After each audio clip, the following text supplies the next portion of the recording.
Hello friends, good morning. मैं पीयूष कुमार त्रिपाठी स्वागत करता हूं आप सभी का शिक्षार्थी कोचिंग संस्थान के YouTube channel SCS EDU point पर। तो दोस्तों, आज का हमारा सेशन IUPAC नाम पर आधारित है।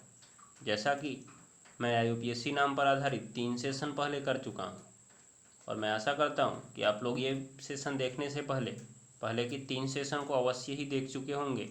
मैं आपको उन वीडियो के लिंक जो है इसके डिस्क्रिप्शन में प्रोवाइड करा दूंगा। अगर आपने नहीं देखा है तो आप उन्हें अवश्य देख लीजिएगा, जिससे आप पिछली सभी जानकारियों से रूबरू हो जाएंगे। तो आज की वीडियो में हम ये समझेंगे कि जब किसी कार्बनिक यौगिक में 2 या 2 से अधिक क्रियात्मक समूह आ जाएं, तब हम उसका IUPAC नाम कैसे लिखें।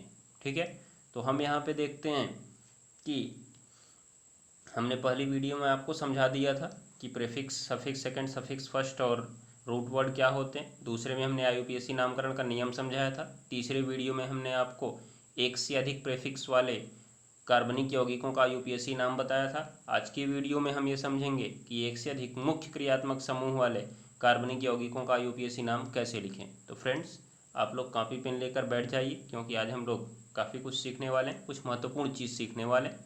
तो चलिए आज का सेशन हम शुरू करते हैं। देखिए, सबसे पहले तो मैंने आपको बताया था, क्या बताया था कि IUPAC नाम कैसे लिखा जाता है। कैसे लिखा जाता है, पहले तो प्रीफिक्स लिखते हैं, फिर रूट वर्ड लिखते हैं, फिर सफिक्स फर्स्ट लिखते हैं और फिर सफिक्स सेकंड लिखते हैं। ये सारी चीज़ों का चयन मैंने आपको बताया था कि हम प्रीफिक्स कैसे देखते हैं, रूट वर्ड कैसे देखते हैं, सफिक्स फर्स्ट कैसे देखते हैं, सफिक्स सेकंड कैसे देखते हैं। आप पुरानी वीडियो को देखकर उन सब चीज़ों को विस्तार पूर्वक समझ सकते हैं। तो हम आज का सेशन अपना शुरू करते हैं। देखिए, आज के सेशन में हमारा टॉपिक क्या है कि जब किसी कार्बनिक यौगिक में एक से अधिक क्रियात्मक समूह आ जाएं तो उनका नाम हम कैसे लिखें। तो ध्यान से देखिएगा, जब किसी कार्बनिक यौगिक में एक से अधिक क्रियात्मक समूह आते हैं तो हम एक वरीयता क्रम लेते हैं। वरीयता क्रम मैं आपको अभी नीचे दिखा रहा हूँ कि वरीयता क्रम है क्या। वरीयता क्रम में जो पहले आएगा अर्थात ऊपर आएगा उसे हम मुख्य क्रियात्मक समूह मान लेंगे, और जो बाकी का बचा हुआ क्रियात्मक समूह आएगा उसको हम प्रीफिक्स मान लेंगे। तो बात को ध्यान से समझिएगा, यहाँ पर जो हमारा वरीयता क्रम में ऊपर का क्रियात्मक समूह होगा उसे हम मुख्य क्रियात्मक समूह अर्थात उसे सफिक्स सेकंड मानेंगे, उसका नाम सबसे अंत में लिखेंगे। और जो शेष बचे क्रियात्मक समूह हैं उनको हम प्रीफिक्स मानकर उनका प्रीफिक्स नाम प्रीफिक्स रूप में रूट वर्ड से पहले उनके स्थान के साथ हम लिखेंगे। ठीक है, तो इसको आपने समझ लिया। अब मैं आपको दिखाता हूँ कि वरीयता क्रम में जो कुछ मुख्य क्रियात्मक समूह हैं उनका वरीयता क्रम क्या है। तो आप इनको देख लीजिए, इनको समझ लीजिए, क्योंकि इसी की ज़रूरत हमें अभी आगे पढ़ने वाली है। देखिए, आप यहाँ पे आपको दिख रहा होगा सबसे पहले COOH है। कहीं भी कार्बनिक यौगिक में दिखा तो वो मुख्य क्रियात्मक समूह फिक्स है होगा, क्योंकि वरीयता क्रम में सबसे ऊपर यही होता है। ठीक है, फिर भी हमने इसका प्रीफिक्स नाम लिया। इसका प्रीफिक्स रूप में अगर नाम लिखना चाहते हैं तो कार्बोक्सी लिखेंगे, लेकिन वैसे सामान्य रूप से इसका हम सफिक्स सेकंड नाम ही लिखते हैं, क्योंकि वरीयता क्रम में सबसे ऊपर है। अतः यह हमेशा मुख्य क्रियात्मक समूह होगा, तो इसका जो नाम है वो होता है ओइक एसिड। ठीक है, इससे कम वरीयता का आता है SO3H। तो अगर इस SO3H का प्रीफिक्स नाम लिखना है तो सल्फो लिखेंगे, और सफिक्स सेकंड नाम लिखना है तो सल्फोनिक एसिड लिखेंगे। उसके बाद नंबर आता है CHO का। CHO में फॉर्मिल लिखेंगे, उसका प्रीफिक्स नाम, और अगर उसका सफिक्स सेकंड नाम लिखते हैं तो हम अल लिखेंगे, AL। ध्यान में रखिएगा, AL। उसके बाद आता है CO, C double bond O। ये कार्बनिक श्रृंखला के बीच में उपस्थित होता है, C डबल बॉन्ड O। तो इसे हम कहेंगे कीटो। क्या कहेंगे? कीटो। उसके बाद इसका जो सफिक्स सेकंड नाम है वो होता है ओन। क्या होता है? ओन। ठीक है दोस्तों, अब इसमें लास्ट में आता है OH। OH का तो हम प्रीफिक्स नाम ध्यान में ही रखेंगे, क्योंकि काफ़ी जगह पे इसका प्रयोग करना होगा, हाइड्रोक्सी। और इसका जो सफिक्स फर्स्ट नाम है या अर्थात सफिक्स सेकंड नाम है, सफिक्स सेकंड नाम जो है वो ऑल है, OL। यहाँ पे AL था, वहाँ पे OL है। ठीक है दोस्तों, आप ध्यान में रखिएगा। तो फ्रेंड्स, आप इन वरीयता क्रम को ध्यान में रखिए।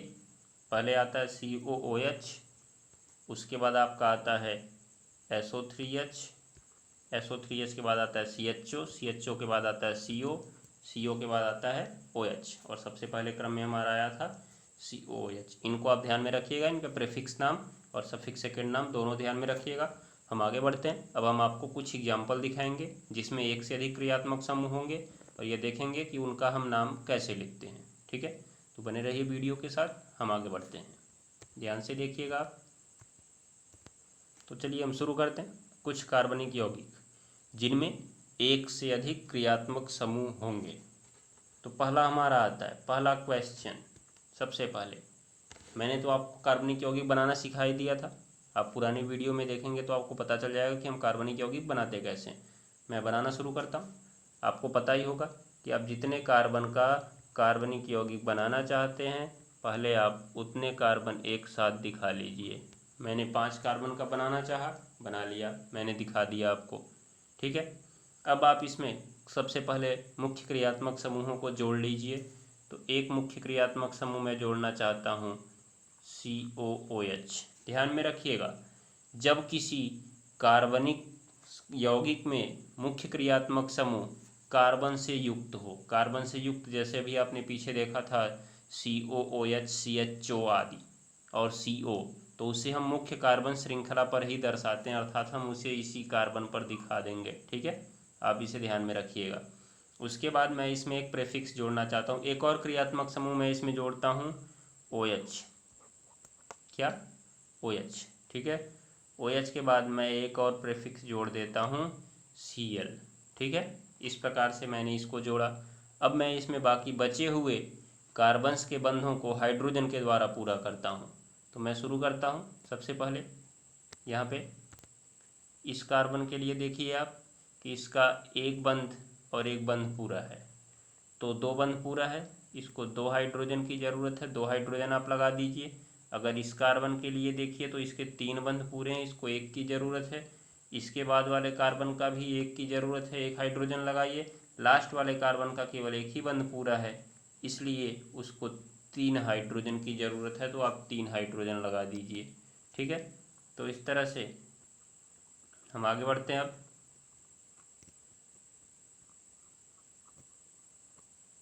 देखिएगा इसका नाम हम कैसे लिखेंगे, नाम कैसे लिखा जाएगा, आप ध्यान दीजिए। सबसे पहले तो हमें इसमें अंकन करना होगा मुख्य कार्बन की श्रृंखला का। तो मुख्य कार्बन की श्रृंखला का अंकन करने के लिए आपको इसमें खोजने होंगे टर्मिनल कार्बन। टर्मिनल कार्बन जो कि किनारे वाले कार्बन हों। तो देखिए सबसे किनारे आपको एक ये कार्बन मिला और इधर किनारे आपको एक ये कार्बन मिला, तो जो हमारी गिनती होगी इन्हीं दोनों कार्बन से शुरू हो सकती है।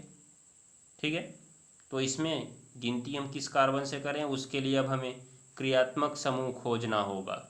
तो क्रियात्मक समूह तो आपको 2 दिखने लगे, ध्यान से देखिएगा। एक ये आपको दिखा COOH और एक आपको ये दिखा OH। ठीक है ना, आपको 2 क्रियात्मक समूह दिख रहे हैं, लेकिन इसमें मुख्य क्रियात्मक समूह कौन माना जाएगा, आपको वरीयता क्रम याद रखना है। वरीयता क्रम में कौन पहले था, COOH पहले था, अर्थात वो मुख्य क्रियात्मक समूह माना जाएगा। तो हमारी गिनती उधर से होगी जिधर से मुख्य क्रियात्मक समूह नज़दीक आएगा। तो टर्मिनल कार्बन आपके पास 2 थे, कौन कौन से थे उनको आप देखिएगा। कौन से थे, एक ये वाला टर्मिनल कार्बन था और एक ये टर्मिनल कार्बन था। तो अगर इधर से हम गिनती करते हैं इस साइड से, तो 1 2 3 4 5 5वें नंबर पे आता है, जो कि गलत माना जाएगा। इसीलिए हम इस टर्मिनल कार्बन से गिनती शुरू करते हैं। क्या होगा आप उन्हें ध्यान से देखिएगा। गिनती हमारी शुरू होगी इधर से 1 2 3 4 5। 5 कार्बन की आपकी गिनती बन गई। ठीक है, 5 कार्बन आपने गिन लिए। उसके बाद आपको देखिए प्रीफिक्स अब चुनना है, क्योंकि नाम लिखने के लिए सर्वप्रथम तो प्रीफिक्स ही चाहिए होता है। तो प्रीफिक्स के लिए आपको क्या करना होता है, सबसे पहले तो मुख्य क्रियात्मक समूह छोड़ देना होता है और मुख्य कार्बन श्रृंखला के सभी कार्बन्स छोड़ देने होते हैं। जो शेष बचे वो प्रीफिक्स होंगे। तो इसमें देखिए आपका मुख्य क्रियात्मक समूह है COOH और आपने इनको देखा, ये तो 5 कार्बन हमारा श्रृंखला में आया ही, सब छूट गया। तो बचा क्या आपका, क्या बचा, ये देखिए आप क्या बचा, Cl बचा और OH बचा, अर्थात ये दोनों हैं आपके प्रीफिक्स। अब यहाँ भी देखिए 2 प्रतिस्थापी आ गए, अर्थात 2 प्रीफिक्स आ गए। तो इनका नाम हम कैसे लिखेंगे, मैंने आपको पिछली वीडियो में बताया था कि अंग्रेजी वर्णमाला के क्रम में लिखेंगे। तो ये जो हमारा Cl है इसका नाम होता है क्लोरो, और ये जो OH है इसका नाम होता है हाइड्रोक्सी। तो क्लोरो C से शुरू होता है, हाइड्रोक्सी H से शुरू होता है, तो पहले क्लोरो का नाम लिखा जाएगा। तो अब देखिएगा आप इसका नाम हम लिखेंगे कैसे। पहले तो हम शुरू करते हैं, क्लोरो लिखेंगे क्योंकि ये C से आता है। तो क्लोरो की स्पेलिंग होती है CHLORO। क्लोरो आपने लिखा, लेकिन इसका स्थान कौन सा है, चौथा स्थान है। तो उसके पहले आप 4 लिख दीजिए, अवश्य लिखना मत भूलिएगा। आप कॉमा लगाइए, OH के स्थान को दर्शाइए। OH का स्थान है तीसरा, देखिएगा ध्यान से। तो 3 लिखिए, फिर हाइड्रोक्सी HYDROXY, हाइड्रोक्सी आपने लिख दिया। उसके बाद और कोई प्रीफिक्स तो है नहीं, 2 प्रीफिक्स था, हमने उसका नाम लिख दिया। प्रीफिक्सों का नाम लिखने के बाद हम पहुंचते हैं रूट वर्ड पर। रूट वर्ड कैसे पता चलता है, ये कार्बन की कितनी श्रृंखला बनी, कितने कार्बन की श्रृंखला बनी थी, 5 कार्बन की। तो 5 कार्बन के लिए रूट वर्ड आप पहली वीडियो देखेंगे, वहां से आपको समझ में आ जाएगा। तो 5 कार्बन की श्रृंखला क्या थी, पेंट। क्या थी, पेंट। उसके बाद हमें लगाना है सफिक्स फर्स्ट। क्या लगाना है, सफिक्स फर्स्ट। तो सफिक्स फर्स्ट इसमें कार्बन की श्रृंखला में बने बंधों को दर्शाता है। कोई भी डबल बॉन्ड या ट्रिपल बॉन्ड आपको नहीं दिख रहा है तो सिंगल बॉन्ड का नाम होता है एन, आपको लिख देना है NaNe। लेकिन ध्यान में रखिएगा, अभी सफिक्स सेकेंड हमें COOH दिख रहा है, इसीलिए हम सफिक्स फर्स्ट का ई हटा देंगे, तो ई हट गया। उसके बाद अब हमें सफिक्स सेकेंड नाम लिखना है COOH का। तो COOH का सफिक्स सेकेंड नाम मैंने आपको बताया ओइक एसिड। तो एन के आगे आपको जोड़ देना है ओइक एसिड। ठीक है, तो इस प्रकार से आपका नाम क्या बन गया, ध्यान से देखिए। 4 क्लोरो जो कि इसको बता रहा है, 3 हाइड्रोक्सी जो कि इसको बता रहा है, पेंट, पेंट मतलब जो 5 कार्बन की श्रृंखला को बता रहा है, AN जो कि सभी सिंगल बॉन्ड को बता रहा है, और जो लास्ट में लगा ओइक एसिड वो बता रहा है कि इसमें COOH जो है मुख्य क्रियात्मक समूह है। तो इस एग्जाम्पल से हमने समझा कि यदि किसी कार्बनिक यौगिक में 2 या 2 से अधिक क्रियात्मक समूह आ जाएं तो हम उनका नाम कैसे लिखते हैं। तो हमने कैसे लिखा आपने जान लिया कि हमने जो वरीयता श्रेणी देखी उसमें जो ऊपर था उसको हमने मान लिया मुख्य क्रियात्मक समूह, और जो नीचे था उसको हमने मान लिया प्रीफिक्स, उसका नाम हमने प्रीफिक्स के रूप में पहले लिख दिया रूट वर्ड से। ठीक है, इस तरह से आप इन बातों को ध्यान में रखिएगा। आप इस एग्जाम्पल को नोट कर सकते हैं, समझ सकते हैं। मैं आपको एक एग्जाम्पल और दिखाता हूँ और कुछ उदाहरण आपको वर्क के लिए देता हूँ, तो बने रहिए वीडियो के साथ। तो फ्रेंड्स, हमारा दूसरा एग्जाम्पल है। दूसरा एग्जाम्पल आप ध्यान से देखिए क्या होगा। मैं इसे भी बनाता हूँ, 1 कार्बन, 2 कार्बन, 3 कार्बन, 4, और यहाँ भी मैंने किया 5।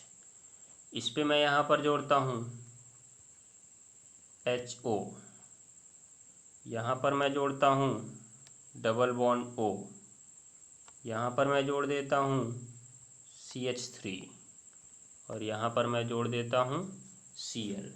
आगे बढ़िए, देखते जाइए। अब शुरू से शुरू करते हैं। जो हमारा ये पहला कार्बन दिख रहा है ये तो CHO हो गया, इसका पूरा ही है। ये वाले कार्बन के पास आते हैं, इसके 3 बंध पूरे हैं, 1 हाइड्रोजन की ज़रूरत, इसके 4 पूरे हो चुके हैं, 1 की भी ज़रूरत नहीं। इसको देखा जाए 3 पूरे हैं तो इसको भी 1 हाइड्रोजन की ज़रूरत। लास्ट वाले का केवल ये 1 बंध पूरा है, इसलिए इसको 3 हाइड्रोजन की ज़रूरत है। इस प्रकार से हमारा कार्बनिक यौगिक तैयार हो गया। कार्बनिक यौगिक के तैयार होने के बाद अब हम इसमें पहले टर्मिनल कार्बन खोजते हैं। तो हमारा है टर्मिनल कार्बन क्या है, हमारा पहला लक्ष्य यही होना चाहिए, टर्मिनल कार्बन जो किनारे किनारे के कार्बन है। तो देखिएगा यहाँ पे ये एक टर्मिनल कार्बन हो गया, क्योंकि किनारे पर है, चाहे कहीं भी है किनारे होना चाहिए एकदम। ये आपको एक टर्मिनल कार्बन मिला और ये वाला आपको एक टर्मिनल कार्बन मिला। इस प्रकार से आपको इसमें 3 टर्मिनल कार्बन मिल गए। गिनती हम कहाँ से करें। तो फ्रेंड्स, अगला कार्य हमें क्या करना है, हमने टर्मिनल कार्बन तो इसमें खोज लिया, अब इसमें गिनती करनी है। गिनती करने के लिए हमें देखना होगा कि इसमें मुख्य क्रियात्मक समूह क्या है। तो अगर आप मुख्य क्रियात्मक समूह देखें तो आप पाएंगे कि इसमें 2 मुख्य क्रियात्मक समूह हैं। कौन कौन से हैं ये देखिए। पहला तो आपको ये दिख रहा होगा CO, जो दिखाया था हमने वरीयता क्रम में, चौथे नंबर पर था। उसके बाद आपको ये दिख रहा है CHO। 2 मुख्य क्रियात्मक समूह आपको दिखे इसमें, लेकिन वरीयता हम किसको देंगे? जो वरीयता क्रम में ऊपर था। तो कौन ऊपर था? CHO ऊपर था, अर्थात वरीयता इसी CHO को दी जाएगी। तो इसी टर्मिनल कार्बन से हम गिनती कर लेंगे। तो देखिए कैसे हम गिनती करते हैं इसकी, ध्यान से आप देखिएगा। यहाँ से हम गिनती शुरू करते हैं। 1, इसको मानिए 2, 3, 4 और ये हो गया आपका 5। आप नीचे भी आ सकते थे, यहाँ पर भी बात वही होती, 5 गिनती वही होती। 5 से बड़ी श्रृंखला बनती तब नीचे आने का हमारा कोई मतलब होता, इसलिए नीचे आना हमारे लिए आवश्यक नहीं है, हम यहीं पे चले जाते हैं 5। तो 5 कार्बन की श्रृंखला हमारी बन गई। अब इसका हम IUPAC नाम लिखना शुरू करते हैं। इसके लिए हमें प्रेफिक्स खोजना होगा। प्रेफिक्स इसमें कौन है? प्रेफिक्स के लिए हमें क्या करना होगा, फिर हम ध्यान में रखते हैं। प्रेफिक्स के लिए हमें पहले इस मुख्य क्रियात्मक समूह को और इन 5 कार्बन की श्रृंखला को छोड़ देना है। बाकी के बचे समूह, कौन बचा? एक ये एक्स्ट्रा, देखिए ये लाइन में गिनती में नहीं गया था, भले ही कार्बन का है लेकिन गिनती में नहीं है, अर्थात प्रीफिक्स है। उसके बाद ये आपका बचा O और ये आपका बचा Cl। तो इस प्रकार से हमारे पास यहाँ पे 3 प्रीफिक्स मिल गए, 1, 2 और 3 प्रीफिक्स। तो इन तीनों प्रीफिक्सों के लिए हम प्रीफिक्स नाम याद रखेंगे क्रम से। देखिए इसका नाम आपने देखा मेथिल होता है, मेथिल यम से शुरू होता है। ये कीटो के से शुरू होता है, Cl C से शुरू होता है। तो C वाला नाम सबसे पहले आएगा। तो देखिए हम इसका नाम क्या लिखेंगे, आप ध्यान से देखते जाइए। सबसे पहले तो हम क्लोरो लिखेंगे, CHLORO। किस कार्बन पर है क्लोरो? दूसरे कार्बन पर है क्लोरो, उसको लिख दिया आपने। उसके बाद देखिए कीटो के से आता है, उसके बाद यम आता है KLM, पहले के आता है। तो कीटो किस कार्बन पर है? 3 कीटो। ये देखिए यहाँ पे एक क्रियात्मक समूह था, लेकिन वरीयता क्रम में इससे ऊपर वाला क्रियात्मक समूह आ गया, अतः इसकी वरीयता समाप्त हो गई, तो यह प्रीफिक्स में चला गया। आप लोग जानते ही होंगे कि अगर 2 लोग हों किसी कंपनी में, एक चेयरमैन हो गया, एक उसका प्रबंधक हो गया, तो आप देखिए कि जब प्रबंधक आ जाता है तो चेयरमैन की वरीयता समाप्त हो जाती है। अगर प्रबंधक नहीं रहता है तो चेयरमैन अपने आप को सब कुछ समझता है। तो इसी प्रकार से इसका भी है कि जब तक CHO नहीं था तब तक इसका नाम था, CHO हट गया, इसका नाम समाप्त हो गया। इसलिए आप इनको ध्यान में रखिएगा। CHO जैसे ही आया इसका नाम समाप्त हो गया, अब ये प्रीफिक्स में साधारण रूप में चला आया। तो अब देखिए आगे देखते हैं तीसरा प्रीफिक्स जो इसमें है 4 मेथिल। तो METHYL, ये हमारा हो गया 4 मेथिल। हमने तीनों प्रीफिक्सों का नाम लिख दिया। तीनों प्रीफिक्सों का नाम लिखने के बाद अब हम आते हैं रूट वर्ड पे। रूट वर्ड हमारा 5 कार्बन की श्रृंखला है, तो 5 कार्बन की श्रृंखला आप लिख दीजिए पेंट। कोई डबल बॉन्ड नहीं था, इसलिए हमें पुनः यहाँ पे लगाना है एन, लेकिन सफिक्स सेकेंड अभी CHO आपको दिख रहा है यहाँ पे, ये ध्यान से देखिएगा CHO, ये सफिक्स सेकेंड नाम इसका अल होता है AL। तो हमें सफिक्स फर्स्ट का ई हटाना पड़ेगा। लीजिए आपका ई हट गया। अब हम सफिक्स सेकेंड इसके आगे जोड़ देते हैं क्या? AL। तो इस तरह से आपका IUPAC नाम हो गया। क्या नाम हो गया ये आप देखिएगा। 2 क्लोरो दूसरे कार्बन पर था, 3 कीटो तीसरे कार्बन पर कीटो अर्थात ऑक्सीजन समूह था, 4 मेथिल चौथे कार्बन पर मेथिल अर्थात CH3 समूह जुड़ा था, पेंट अर्थात 5 कार्बन की श्रृंखला थी, एन लगा मतलब कोई डबल बॉन्ड नहीं था, सब सिंगल बॉन्ड था, अल लगा, अल का मतलब CHO समूह था और किस कार्बन पर था? कोई गिनती यहाँ पे नहीं लिखी गई है, तो पहले कार्बन पर था। कहाँ पर था? पहले कार्बन पर। तो फ्रेंड्स इस प्रकार से आज की वीडियो में हमने समझा कि किस प्रकार से हम उन कार्बनिक यौगिकों का IUPAC नाम लिखें जिनमें एक से अधिक क्रियात्मक समूह होते हैं। तो हमारा निष्कर्ष ये निकला कि हम इस प्रकार से नाम लिखते हैं कि उनमें जो वरीयता क्रम में ऊपर है उसे मुख्य क्रियात्मक समूह मानते हैं और जो नीचे है उसे हम प्रीफिक्स रूप में लिखते हैं। तो आज की वीडियो का हमारा सार यही है, आप इस बात को ध्यान में रखिए। अगर आपको वीडियो अच्छी लगे तो इसे लाइक और शेयर करना ना भूलें और हमारे चैनल को सब्सक्राइब करके बेल आइकन अवश्य दबाएं। मैं आपको आज के लिए कुछ कार्य दे देता हूं, आप उनका IUPAC नाम लिखिए और अपने मन से कुछ कार्बनिक यौगिक बनाकर भी उनका यूपीएससी नाम आप लिख सकते। तो आज का आपका पहला कार्य देखिए क्या है। पहला सवाल आपको क्या करना है, इसका यूपीएससी नाम लिखना है। CH3 CH Cl CH, यहाँ पे जुड़ा आपका OH, फिर उसके बाद C, यहाँ पे जुड़ा डबल बॉन्ड O, और फिर लास्ट में आपका जुड़ा CH3। आप इसका नाम हमें लिख के दिखाइए। दूसरा सवाल आपके लिए है CH2, यहाँ पर रहेगा आपका Cl, फिर CH, यहाँ पर रहेगा OH, फिर C, डबल बॉन्ड रहेगा O, और लास्ट में आपका रहेगा COOH। इस प्रकार से आप इन दो कार्बनिक यौगिकों का यूपीएससी नाम हमें कमेंट बॉक्स में अवश्य बताएं। दोस्तों, आज की वीडियो आपको अच्छी लगी हो तो इसे लाइक और शेयर करना ना भूलें। गुड बाय फ्रेंड्स, मिलते हैं अगले सेशन में। आपका दिन शुभ हो।